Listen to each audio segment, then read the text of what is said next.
ನಮಸ್ಕಾರ. ನೀವು ನೋಡ್ತಾ ಇದ್ದೀರಾ ನ್ಯೂಸ್ ನೆಟ್ವರ್ಕ್ ಅನ್ನು. ಮಂಜುನಾಥ್ ನಿರೋಣಿ. ಕುದುರೆ ಮಾರಾಟಕ್ಕಿವೆ.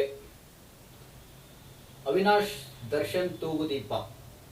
ಈ ಬೋರ್ಡ್ ಕಂಡು ಬಂದದ್ದು ನಟ ದರ್ಶನ್ ಅವರ ಮೈಸೂರಿನ ಫಾರ್ಮ್ ಹೌಸ್ ಮುಂದೆ.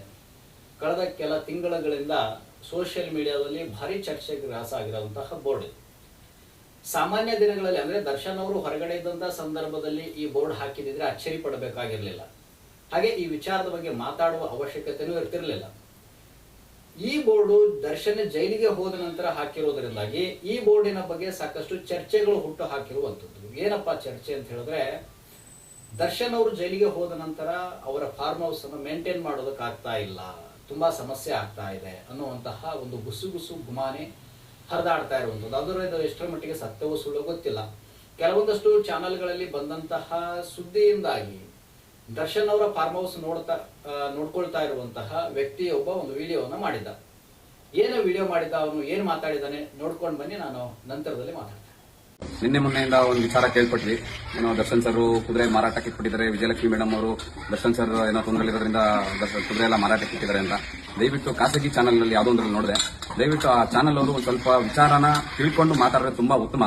ಇಲ್ಲ ಅಂದ್ರೆ ಸುಮ್ಮನೆ ಏನೇನೋ ವಿಚಾರಗಳನ್ನ ಜನಕ್ಕೆ ತಲುಪಿಸಬೇಡಿ ಅನ್ನೋದು ನನ್ನ ಒಂದು ಅನಿಸಿಕೆ. ಯಾಕೆಂದ್ರೆ ಇವಾಗ ಈ ತೋಟ ನೋಡ್ಕೊಂಡ್ರೆ ನಾನೇ, ನೀವು ಯಾವ ರೀತಿ ಮಾತಾಡ್ತಾ ಇದ್ದೀರಾ, ಸುಮ್ಮನೆ ಕುದುರೆ ಮಾರಾಟಕ್ಕೆ ಇಟ್ಟಿದ್ದಾರೆ, ಏನು ಎತ್ತ ಅನ್ನೋ ಏನಕ್ಕೆ ಹಾಕಿದೀವಿ ಅನ್ನೋ ಬೋರ್ಡ್ ಅಲ್ಲಿ ಫಸ್ಟ್ ತಿಳ್ಕೊಳ್ಳಿ. ಆ ಬೋರ್ಡ್ ಹಾಕಿ ನಾವು ಆಲ್ಮೋಸ್ಟ್ 1 ವರ್ಷದ ಮೇಲೆ ಆಯ್ತು. ಸಂಜೆ ಮಾರಾಟಕ್ಕೆ ಏನಕ್ಕೆ ಹಾಕಿದೀವಿ ಅಂತಂದ್ರೆ ತಿಳ್ಕೊಳ್ಳಿ. ಫಸ್ಟ್ ಯಾರು ಸಾಕೋರಿದ್ರೆ ಬಂದು ವಿಚಾರಿಸಿ ತಗೊಬಹುದು ಅನ್ನೋ ಒಂದು ಅಷ್ಟೇ ಒಂದು ಉದ್ದೇಶದಿಂದ ಮಾರಾಟಕ್ಕಿದೆ ಅಂತ ಹಾಕಿದೀವಿ. ಏನಕ್ಕೆ ಹಾಕಿದೀವಿ ಅಂತಂದ್ರೆ ತಿಳ್ಕೊಳ್ಳಿ. ಫಸ್ಟ್ ಯಾರು ಸಾಕೋರಿದ್ರೆ ಬಂದು ವಿಚಾರಿಸಿ ತಗೊಬಹುದು ಅನ್ನೋ ಒಂದು ಅಷ್ಟೇ ಒಂದು ಉದ್ದೇಶದಿಂದ ಮಾರಾಟಕ್ಕಿದೆ ಅಂತ ಹಾಕಿದೀವಿ. ನೋಡಿದ್ರಲ್ಲ, ಯಾವುದೇ ರೀತಿಯಾದಂತಹ ಕುದುರೆ ಮಾರಾಟಕ್ಕಿಟ್ಟಿಲ್ಲ, ಸುಳ್ಳು ಸುದ್ದಿಗಳನ್ನ ಹಾಕಬೇಡಿ, ಕುದುರೆ ಮಾರಾಟಕ್ಕಿವೆ ಅನ್ನುವಂತಹ ಬೋರ್ಡ್ ಹಾಕಿದ್ದು ಸತ್ಯ. ಅಂದ್ರೆ ಯಾರಿಗೆ ಇಂಟ್ರೆಸ್ಟ್ ಇದೆ ಅಂತವ್ರು ಬಂದು ಕುದುರೆಯನ್ನು ತಗೊಂಡು ಹೋಗಬಹುದು ಅನ್ನುವಂತಹ ಉದ್ದೇಶದಿಂದಾಗಿ ನಾವು ಕುದುರೆ ಮಾರಾಟಕ್ಕಿವೆ ಅಂತ ಹೇಳಿ ಬೋರ್ಡ್ ಹಾಕಿದೀವಿ ಅಂತ ಈ ವ್ಯಕ್ತಿ ಹೇಳ್ದ. ಇದು ಯಾವ ರೀತಿ ಇತ್ತು ಅಂತ ಹೇಳಿದ್ರೆ, ನಾವು ಕುದುರೆ ಮಾರ್ತಾ ಇಲ್ಲ, ಯಾರಿಗೆ ಇಂಟ್ರೆಸ್ಟ್ ಇದೆ ಅವ್ರು ಬಂದು ಕುದುರೆ ತಗೊಂಡು ಹೋಗ್ಲಿ, ಚೆನ್ನಾಗಿ ನೋಡ್ಕೊಳ್ಳಿ ಅನ್ನುವಂತಹ ಉದ್ದೇಶದಿಂದ ಹಾಕಿದೀವಿ ಅಂತ ಹೇಳಿ. ಅಳಿಯ ಅಲ್ಲ ಮಗಳ ಗಂಡ ಅನ್ನೋ ರೀತಿಯಲ್ಲಿ ಹೇಳ್ತಾ ಇದ್ದಾನೆ ಈ ವ್ಯಕ್ತಿ. ನೋಡಿ ಸ್ವಾಮಿ, ನೀವು ಬೋರ್ಡ್ ಹಾಕಿರೋದು ಸತ್ಯ, ಅಲ್ಲಿ ಮೇಂಟೈನ್ ಆಗ್ತಾ ಇದೆಯೋ ಆಗ್ತಾ ಇಲ್ವೋ ಅದು ನಮಗ್ ಗೊತ್ತಿಲ್ಲ. ಆದ್ರೆ ಕುದುರೆ ಮಾರಾಟಕ್ಕಿರೋದಂತೂ ಸತ್ಯ ಅಲ್ವಾ? ನಿಮ್ಮ ಬಾಯಿ ಮುಖಾಂತರ ನೀವೇ ಹೇಳಿದಿರಿ, ನಿಮ್ಮ ಬಾಯಿಯಿಂದನೇ ಹೇಳಿರೋದು. ನಾವು ಯಾರಾದ್ರೂ ಚೆನ್ನಾಗಿ ನೋಡ್ಕೊಳ್ತಾರೆ ಅನ್ನುವಂಥವ್ರು ಬಂದು ತಗೊಂಡು ಹೋಗ್ಲಿ ಅಂತ ಹಾಕಿರುವಂತ ಉದ್ದೇಶ ಅಂತ ಹೇಳ್ತಾರೆ ಇವರು.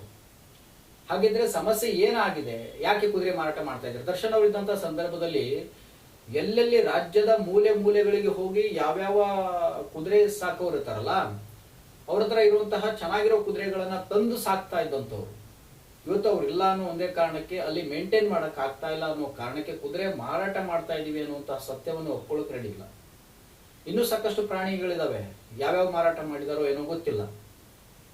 ಹೀಗಾಗಿ ಒಟ್ಟಲ್ಲಿ ದರ್ಶನ್ ಅವರು ಜೈಲಿಗೆ ಹೋಗಿರೋದ್ರಿಂದಾಗಿ ಅವರ ಇಡೀ ಕುಟುಂಬಕ್ಕೆ ಮತ್ತು ಅವರ ಒಂದು ಬೆಲ್ಟ್ ಏನಿತ್ತಲ್ಲ, ಆ ಎಲ್ಲಾ ಬೆಲ್ಟ್ ಕೂಡ ಅಂತಂದ್ರೆ ತತ್ತರಿಸಿ ಹೋಗಿರೋದಂತೂ ಸುಳ್ಳಲ್ಲ.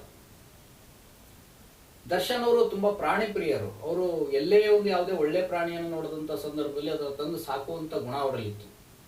ಅವರ ಫಾರ್ಮ್ ಹೌಸ್ ಅಲ್ಲಿ ಈಗಲೂ ಕೂಡ ಸಾಕಷ್ಟು ಪಕ್ಷಿಗಳಿದಾವೆ, ವಿದೇಶಿ ಪಕ್ಷಿಗಳು ಕೂಡ ಇದಾವೆ, ಹಾವುಗಳಿದಾವೆ, ಕುದುರೆಗಳಿದಾವೆ, ಎಲ್ಲಾ ವಿಧವಾದಂತಹ ಪ್ರಾಣಿಗಳ ತಂದು ಸಾಕದಂತಹ ವ್ಯಕ್ತಿಯವರು ಇವಾಗ ಅವರು ಇಲ್ಲದೆ ಇರೋದ್ರಿಂದಾಗಿ ಮಾರಾಟ ಮಾಡ್ತಾ ಇರುವಂತದ್ದು ತುಂಬಾ ದುಃಖಕರ ಸಂಗತಿ. ನಾನೇನು ಇದನ್ನ ನೀವು ಮಾರ್ತಾ ಇದ್ದೀರಿ ಅಂತ ಹೇಳಿ ಖುಷಿಯಲ್ಲಿ ಹೇಳ್ತಾ ಇಲ್ಲ, ದುಃಖಕರ ಸಂಗತಿ. ಯಾಕೆ ಅಂತ ಹೇಳಿದ್ರೆ, ಒಂದು ಪ್ರಾಣಿಯನ್ನ ತಂದು ಸಾಕ್ತಾರೆ ಅಂತ ಹೇಳಿದ್ರೆ ಅವ್ರು ಅದಕ್ಕೆ ಅಷ್ಟು ಪ್ರೀತಿಯನ್ನ ಕೊಡ್ತಾರೆ. ಹೊರಗಡೆ ಹೋದಂತ ಸಂದರ್ಭದಲ್ಲಿ ಅಥವಾ ಇನ್ನೊಬ್ಬರನ್ನ ಪರ್ಚೇಸ್ ಮಾಡದಂತ ಸಂದರ್ಭದಲ್ಲಿ ಇವ್ರು ಕೊಟ್ಟಂತ ಪ್ರೀತಿ ಇರುತ್ತಲ್ಲ, ಅದು ಸಿಗೋದಿಲ್ಲ. ಅವರೆಲ್ಲೋ ತಗೊಂಡು ಹೋಗ್ತಾರೆ, ಇನ್ನೇನೋ ಮಾಡ್ತಾರೆ. ಮತ್ತೆ ಒಬ್ಬ ಮಾಲೀಕನ ಹತ್ರ ಬೆಳೆದಂತಹ ಒಂದು ಪ್ರಾಣಿ ಇನ್ನೊಬ್ಬರ ಹತ್ರ ಹೋಗಿ ಅಡ್ಜಸ್ಟ್ ಆಗ್ಲಿಕ್ಕೆ ತುಂಬಾ ತೊಂದರೆ ಆಗ್ತದೆ. ಹೀಗಾಗಿ ದರ್ಶನ್ ಅವರ ಫಾರ್ಮ್ ಹೌಸ್ ನಲ್ಲಿ ಇರುವಂತಹ ಒಂದೊಂದೇ ಪ್ರಾಣಿಗಳನ್ನ ಮಾರ್ತಾ ಇದ್ದಾರೆ ಅನ್ನುವಂತಹ ಸುದ್ದಿ ಇದೆ. ಆದ್ರೆ ಅದು ಎಷ್ಟರ ಮಟ್ಟಿಗೆ ಸತ್ಯವೂ ಸುಳ್ಳು ಗೊತ್ತಿಲ್ಲ. ಅವರ ಮ್ಯಾನೇಜರ್ ಹೇಳಿರುವ ಪ್ರಕಾರವೇ ಯಾರು ಪ್ರಾಣಿ ಪ್ರಿಯ ಇರ್ತಾರೋ ಅವ್ರು ಬಂದು ತಗೊಂಡು ಹೋಗಿ ಸಾಕಬಹುದು ಅನ್ನುವಂತಹ ಒಂದು ಹೇಳಿಕೆಯನ್ನು ಕೊಟ್ಟಿದ್ರು. ಆ ಹೇಳಿಕೆಯ ಮೇರೆಗೆ ಇವತ್ತು ನಾವು ಹೇಳ್ತಾ ಇರುವಂತದ್ದು, ದರ್ಶನ್ ಅವರು ಹೋದ ಮೇಲೆ ಫಾರ್ಮ್ ಹೌಸ್ ಪಾಳು ಬಿದ್ದು ಹೋಗಿದೆ. ದರ್ಶನ್ ಅವರ ಫಾರ್ಮ್ ಹೌಸ್ ಮಾತ್ರ ಅಲ್ಲ, ದರ್ಶನ್ ಅವರ ಮನೆಯೂ ಕೂಡ ಪಾಳು ಬಿದ್ದು ಹೋಗಿದೆ. ಅಲ್ಲಿಯೂ ಕೂಡ ಯಾರು ಇಲ್ಲ, ಯಾರು ಬರೋದಿಲ್ಲ, ಯಾರು ಹೋಗೋದಿಲ್ಲ. ಇಂತಹ ಸಮಸ್ಯೆಗಳು ತುಂಬಾ ಆಗ್ತಾ ಇರುವಂತದ್ದು. ಆದ್ರೆ ಏನೇ ಇರ್ಲಿ, ವಿಜಯಲಕ್ಷ್ಮಿ ಅವರ ಒಂದು ಟ್ವೀಟ್ ಅನ್ನ ಮಾಡಿದ್ರು, ಯಾವುದೇ ಪ್ರಾಣಿ ಮಾರಾಟಕ್ಕಿಲ್ಲ ಅನ್ನುವಂಥದ್ದು. ಆದ್ರೆ ಮೇಡಮ್ ಏನೇ ಇರಬಹುದು, ನಿಮ್ಮ ಪ್ರಾಣಿ, ನಿಮ್ಮ ಒಂದು ಫಾರ್ಮ್ ಹೌಸು ನೀವು ಇಟ್ಕೋಬಹುದು, ಮಾರಬಹುದು, ಅದು ಬೇರೆ ವಿಚಾರ. ಆದರೆ ದರ್ಶನ್ ಅವರು ಇದ್ದಿದ್ರೆ, ಹೊರಗಡೆ ಇದ್ದಿದ್ರೆ ಇಂತಹ ಒಂದು ಪರಿಸ್ಥಿತಿ ಬರ್ತಾ ಇರಲಿಲ್ವೇನೋ ಅನ್ನುವಂತಹ ಒಂದು ಪ್ರಶ್ನೆ ಅಥವಾ ಚರ್ಚೆ ಅಂತಂದ್ರೆ ಸಾಮಾಜಿಕ ಜಾಲತಾಣದಲ್ಲಿ ತುಂಬಾ ಮೂಡ್ತಾ ಇರುವಂಥದ್ದು. ಇಂತಹ ಇನ್ನಷ್ಟು ಇಂಟ್ರೆಸ್ಟಿಂಗ್ ಸುದ್ದಿಗಳಿಗಾಗಿ ನೋಡ್ತಾ ಇರಿ ನ್ಯೂಸ್ ನೆಟ್ವರ್ಕ್. ನಾನು ಮಂಜುನಾಥ್ ಕಿರೋಣಿ, ಧನ್ಯವಾದಗಳು.